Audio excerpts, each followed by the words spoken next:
নমস্কার, রিটিউন প্রেজেন্টস রবি বৈঠকিতে আপনাদের স্বাগতম। আমাদের আজকের নিবেদন ঋত্বিক ঘটকের গল্প প্রেম, বাংলা সাহিত্যের একটি অনন্য রচনা, যা প্রেম ও সম্পর্কের জটিলতাকে গভীরভাবে স্পর্শ করে। এই গল্পে লেখক দেখিয়েছেন কিভাবে জীবনের কঠিন বাস্তবতার মধ্যে প্রেম কখনো রোমান্টিক, কখনো বেদনাদায়ক রূপ নেয়। গল্পটি প্রাপ্তবয়স্কদের জন্য বিশেষভাবে উপযোগী।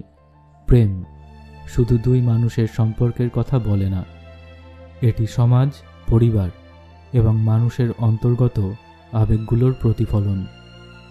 ঋত্বিক ঘটকের নিজস্ব দৃষ্টিভঙ্গি এবং সংবেদনশীল লেখনী গল্পটিকে জীবন্ত করে তুলেছে। আসুন শুনে নেওয়া যাক আমাদের আজকের গল্প প্রেম।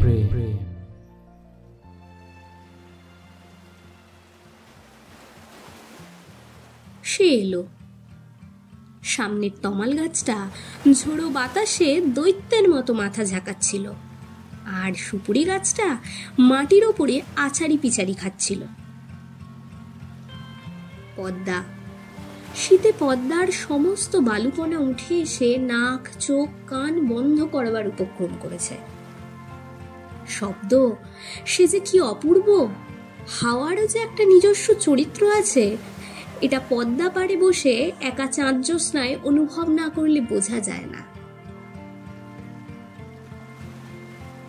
তার মধ্যে সে, এ আশা যে কি সে বোঝানো সম্ভবপর নয়। লোকটি পদ্মার পাড়ে বসে ওপারে তীরভূমি দেখত, কখনো দেখাও যেত না। ওই দিকের মেঘগুলোকে মনে হতো যেন কোথাকার দূর দেশের মন্দির।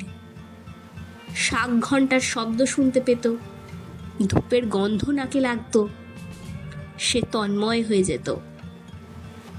এই অবস্থাতে সে এসে দাঁড়ালো। সামনে সুপুরি গাছটা তার পাগলামি চালিয়েই চলেছে। তমাল গাছটারও বদমাইশির সীমা নেই। ঘোর ঘনঘটায় বিদ্যুৎ চমকাচ্ছে। হাওয়া পড়ে এলো, এবার জল নামলো বলে। মাঝিরা পদ্মায় পাল গুটিয়ে কোনো রকমে পাড়ের দিকে ভিড়াবার চেষ্টা করছে তাদের নৌকো। মহাজনী ভরগুলো নিজেদের দেহ নিয়ে সামাল দিয়ে উঠতে পারছে না। পানসিগুলো কোনো রকমে ভিতরে ভিড়ে যাবার চেষ্টা করছে। দাড়িগুলো দাঁড় টানতে গিয়ে পদ্মামার স্রোতের সঙ্গে যুঝে উঠতে পারছে না। হালি হাল সামাল দিতে গিয়ে নিজেই বেসামাল হয়ে যাচ্ছে। পাড়ে ফাট ধরেছে, চিরচির করে কালো একটা রেখা মাটির বুকের উপর দিয়ে নিজেকে এঁকে নিয়ে যাচ্ছে। তারপরেই ঝপাং ঝপাং ঝপ শব্দে মাটি ধসে পড়ছে। পদ্মামা নিজের স্রোত বদল করছেন। সেদিন ছিল এমন একদিন। পদ্মার বুকে উত্তাল কামনা, পদ্মা এদের রক্তে রক্তে, অস্থি মজ্জায়। এদিকে আবার একটা দামাল হাওয়া প্রচণ্ড বাদরামো শুরু করে বালুগুলোকে উড়িয়ে দিয়ে অভ্রের চিকচিক ব্যাপারটাকে দাঁড় করিয়ে দিল।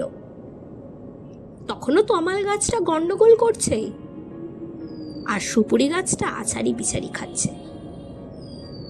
আর এরা দুজনে সামনাসামনি দাঁড়িয়ে আছে। ছেলেটা মেয়েটার মুখের দিকে তাকালো, ভাবলো কত পবিত্র, কত জীবন্ত এই মুহূর্তটা না।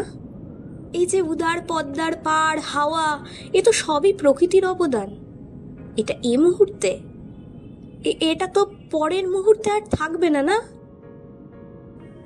সেই মুহূর্তে মেয়েটি হেসে এসে ওকে জড়িয়ে ধরে চুমু খেলো আর বলল, দেখো, তোমার জন্যই এসেছি কিন্তু এই ঝড়ের রাতে। ও তাকে বুকের মধ্যে জাপটে ধরল।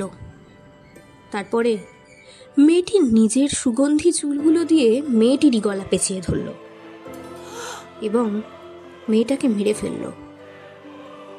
ভাবল এই মুহূর্তটা অক্ষয় হোক।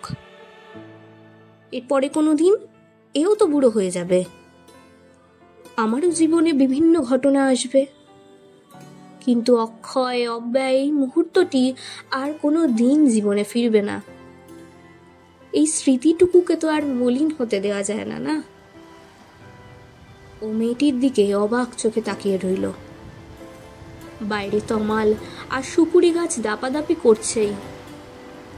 পদ্মা তার নিজের মনে বয়ে চলেছে। ঝড়ও পড়ে এলো।